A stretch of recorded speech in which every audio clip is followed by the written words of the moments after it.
So now IRCON international limited अब देखिए 219 रुपए 86 पैसे का प्राइस हमें देखने को मिला है। ये पीएसयू लगातार टूटा ही टूटा चला जा रहा है। 219 रुपए 86 पैसे का मतलब ये है कि हमने जहां से शुरुआत करी थी हम उधर की तरफ ही आ चुके हैं। ये पीएसयू स्टॉक अपने सारे गेन खो चुका है। तो सिर्फ और सिर्फ एक महीने का अगर आप देखेंगे इसके रिटर्न की बात करें तो -14% का यहाँ पर जो है नेगेटिव रिटर्न इसने दिया है। 260 रुपए का प्राइस था, कहां हमें 220 रुपए का प्राइस हमें देखने को मिल रहा है। कोई भी यहाँ पर एक्स्ट्रा ऑर्डिनरी मूव हमें देखने को नहीं मिल रहे। डीआईएस का पैसा यहाँ पर बहुत ज्यादा है उनके पास कैश, बट वो कैश जो है इन पीएसयू स्टॉक्स के अंदर चेज नहीं कर रहा है। ये बात समझ में आ रही है। वही अगर आप देखो कि 6 महीने की बात करें तो 232 रुपए का 3 अप्रैल को प्राइस था। हम उस प्राइस को भी 6 महीने का प्राइस को भी तोड़कर नीचे आ चुके। तो ये चल रहा है इस स्टॉक के अंदर। एंड जो हाई था वो तो आपको पता ही है, 340 के समथिंग का हाई इस स्टॉक में बनाया। एंड उसके बाद लगातार ये स्टॉक है लो पर लो लगा रहा है। बहुत सारे लोग लॉसेस में चल रहे हैं, लेकिन मैं आपको बता दूं इरकॉन पर शक मत करिएगा। पहली बात बिल्कुल भी नहीं करनी है। ये पीएसयू का हाल गड़बड़ाया हुआ है, इसीलिए ये स्टॉक का माहौल जो है ना वो काफी खराब देखने को मिलता है। अदरवाइज इतना प्रॉब्लम नहीं है इस स्टॉक के साथ। अब मैं आपको बता दूं कि इरकॉन इंटरनेशनल का जब Q1 के नंबर्स आए, अभी आपके सामने Q2 के नंबर्स आने वाले हैं। Q1 के जब नंबर्स आए तो यहां पर इतना ज्यादा नेगेटिव ग्रोथ हमें देखने को नहीं मिला जितना आरवीएनएल में देखने को मिला था। ये एक सत्य बात है। ऑपरेटिंग मार्जिन पर अगर नजर डाले तो यहाँ पर 10 क्वार्टर में सबसे हाईएस्ट पर है, 11% का मार्जिन क्लॉक किया था इसने। किसी ने ध्यान दिया? नहीं दिया। बट मैं आपको बता दूं ऐसे स्टॉक्स को लिस्ट में बनाकर रखिए। जब ये पीएसयू गिरावट जो है वो थमेगी तो सबसे ज्यादा यही स्टॉक चलते हैं। एंड देखिए दूध का दूध पानी का पानी हो जाएगा। अब ये आपके Q2 के नंबर शुरू होने वाले 10 तारीख को आपके टीसीएस का नंबर है, आईटी रिजल्ट से स्टार्ट हो रहे हैं। फिर यहाँ पर बैंकिंग एंड उसके अंदर पीएसयू के रिजल्ट यहाँ पर जो है ना लगातार आने वाले हैं ही। तो इसमें ना बिल्कुल मार्केट ये देखेगा कि कौन सा पीएसयू कंपनी अच्छा परफॉर्म कर रहा है ये Q2 में। ये गिरावट ना कई सारे स्टॉक में चलती रहेगी, लेकिन जो स्टॉक संभल गए हैं गिरावट के बाद और जिनमें परफॉर्मेंस यहाँ पर आई है कंपनी में लौटकर Q2 अच्छे बेहतर निकले, उनके अंदर गिरावट थमेगी एंड वो चलना स्टार्ट होंगे। क्योंकि यहाँ पर ना अब इतने सारे पीएसयूज हैं, उनके अंदर अब छलनी से छाना जा रहा है कि कौन सा बेहतर है। और जो नहीं होगा वो तो आप जानते हैं कि वो Q2 जो है ना वो उन्हें ले डूबेगा। तो मेरे ख्याल से इरकॉन इंटरनेशनल ने अभी तक जो है ग्रोथ का यहाँ पर पहिया जो है वो लगातार चल रहा है और कोई महंगापन है नहीं, जो कि सीधी सीधी सी बात हमें समझ में आ रही है। पी रेशियो 21.56 का हमें देखने को मिला है। इंडस्ट्री भी 44.84 का हमें देखने को मिला है। भाई कहां पर आपको महंगापन देखने को मिल रहा है? 3.42 टाइम पर यहाँ पर price to book value trade कर रहा है। तो ये चीज चल रहा है इरकॉन के अंदर। पीएसयूज जो टूट रहे हैं उनकी वजह से इसके अंदर कोई बाइंग हमें देखने को नहीं मिल रही। अदरवाइज इसका हाल कोई बहुत बुरा नहीं है। बाकी जो है जो जितने दौड़े थे उसके मुकाबले उनके फाइनेंशियल नहीं बढ़े, बट इरकॉन जितना दौड़ा था उसके मुकाबले उसके फाइनेंशियल भी बढ़े थे। कोई बहुत महंगा नहीं हुआ था उस इलेक्शन के टाइम, जो कि मैं आपको बता रहा था बार बार। एंड लो कर लो बात।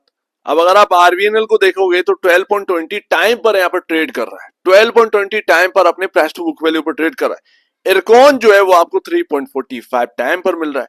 तो कौन सा इस वक्त बेहतर नजर आ रहा है? जो महंगा चल रहा है वो अच्छा लग रहा है, जो सस्ता चल रहा है वो चल रहा है। अब ये मत कहिएगा सस्ती चीज खराब होती है, सस्ती चीज पर ध्यान नहीं है। बात ये है कि पैसा उधर चेस किया है जहां पर एकदम से 10-10%, 5-5% की तेजी आई और आरवीएनएल का नाम टॉप पर रहता है इस चीज में। तो वही बात है ना कि इरकॉन के अंदर वो तेजी आए नहीं, अदरवाइज इरकॉन के अंदर भी लोग भागकर आ जाते। आरवीएनएल लगातार तेजी में चलता रहा, उसके अंदर मूव देखने को मिलते रहे, तो यहाँ पर एक्स्ट्रा ऑर्डिनरी मूव को प्ले करने के लिए पैसा वहां पर चेस करता रहा। तो ये बात है। बट अगर किसी ने हायर साइड इरकॉन को बाय कर रखा है तो मेरे ख्याल से डरिए मत। ये आपको लोअर लेवल पर मिल रहा है ना, Q2 का नंबर देखो और उसके बाद आप जो है स्ट्रेटजी बनाइए कि आपको एवरेज करना है या नहीं करना है, और तुरंत ही बनानी पड़ेगी। ऐसा नहीं है कि आपको जो है ना 2 महीने लग जाएंगे। वो Q2 का नंबर आए, इधर आपने नंबर पढ़े, बस ठीक है, बात खत्म। यहाँ पर आपने जो है एवरेज की स्ट्रेटजी बनानी है। तो ये चीज है आपको Q2 के टाइम करना पड़ेगा जो हायर साइड फंसा हुआ है। एंड मेरे ख्याल से जिस प्राइस पर अभी चल रहा है वो तो सोने का प्राइस। अब वो पीएसयू की वजह से गिरावट है और पीएसयू में गिरावट बढ़ेगी तो ये पीछे नहीं रहेंगे, ये भी आपको याद रखना है। एंड लास्ट तो इरकॉन का चार्ट क्या बोल रहा है भैया, ऑलरेडी मैं आपको बता चुका हूं 283 पर जब ये ट्रेंड लाइन के ऊपर हम बात करते थे, लगातार हर पीएसयू के अंदर ये ट्रेंड लाइन बनी ही बनी। एंड जब ये ट्रेंड लाइन ब्रेक हुई है ना, उसके बाद ये हुआ है सभी स्टॉक्स के अंदर ये हाल। क्योंकि जो ट्रेंड लाइन के जरिए आप जो है 6 महीने में स्टॉक 2-3 गुना हो गए, उस ट्रेंड लाइन को तो ब्रेक भी नहीं किया, ब्रेक किया तो तुरंत ही यहाँ पर उसके ऊपर निकलने की तैयारी कर ली। बाइंग देखिए जैसे ट्रेंड लाइन के नीचे आई है तो 4 जून और 5 जून की गिरावट और खरीदारी है इलेक्शन के टाइम की, तो ये चीज हुई है। तो बॉस काफी यहाँ पर ना ट्रेंड लाइन से ब्रेक हुए स्टॉक, उसके बाद उनमें तबाही आई है, उसमें इरकॉन भी शामिल है। अब यहाँ पर क्या देखना है, 4 जून का जिस जगह पर आप हैं वो बहुत ही इंपॉर्टेंट जगह है। 210, 220 इस जगह पर बहुत सपोर्ट लिया है इस स्टॉक ने। क्या ये 210, 220 का लेवल बच रहा है? अगर नहीं बचता है तो फिर यहाँ पर जो है ना, ये अगर ब्रेक होते हैं, अगर ये ब्रेक हो जाते हैं सो दैट इसके अंदर और गिरावट बढ़ेगी, तब आप कहिएगा कि हाँ भैया गिरावट बढ़ रही। अदरवाइज ये जगह ना बहुत सपोर्टिव वाली जगह है। यहां पर ना सिर्फ और सिर्फ जो लोग चेज करते हैं, स्टॉक्स को चेज करते हैं, स्टॉप लॉस लेकर सही जगह पर सही प्राइसिंग मिल जाए, स्टॉप लॉस लेकर चेज करने वाली खरीदारी करने का क्या वक्त है। लेकिन अगर वो एक लेवल टूटा 210, 220 ये अगर टूट गया तो फिर यहां पर बिल्कुल भी रहना नहीं है साथ में, ये कुछ समझ में आता है।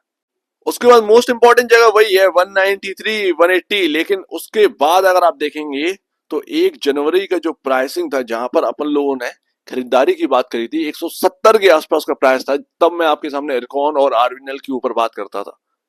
तब मैंने आपसे कहा था कि इसको पोर्टफोलियो में लीजिए, वो आप ना प्राइस देख लोगे, ये चीज है। तो अभी और उसके लिए चाहिए क्या है, Q2 अगर खराब हुए तो ही ये पॉसिबल है, अदरवाइज ये पॉसिबल नहीं हो सकता। जब मार्केट का सिनेरियो बहुत ज्यादा खराब हो तो ही ये पॉसिबल है, अदरवाइज ये शायद हो ना। तो मेरे ख्याल से चीपर प्राइस पर मिल रहा है गुड क्वालिटी का स्टॉक, ये चीज है। थोड़ा सा वक्त दीजिए इरकॉन को, इस पीएसयू को, एंड उसके बाद आप देखिए जैसे सब कुछ नॉर्मल होगा इसके अंदर जान आ जाएगी। समझ रहे हैं ना इस बात को? पूरे पीएसयू पैक पर दबाव है, ऐसे में आप अकेले नहीं चल सकते हैं, ये तो एक क्लियर बात है। लेकिन अच्छी जगह है ये इरकॉन के अंदर मेरे ख्याल से। सो उम्मीद है काफी कुछ आपको समझ में आया होगा। एक बार निवेश से पहले या बेचने से पहले अपने ब्रोकर एडवाइस से जरूर सलाह लीजिए, खुद की स्टडी करिएगा, उससे बेहतर कुछ भी नहीं, खुद की स्टडी मस्ट है। तो आप दीजिए मुझे वीडियो देखने के लिए बहुत धन्यवाद दोस्तों।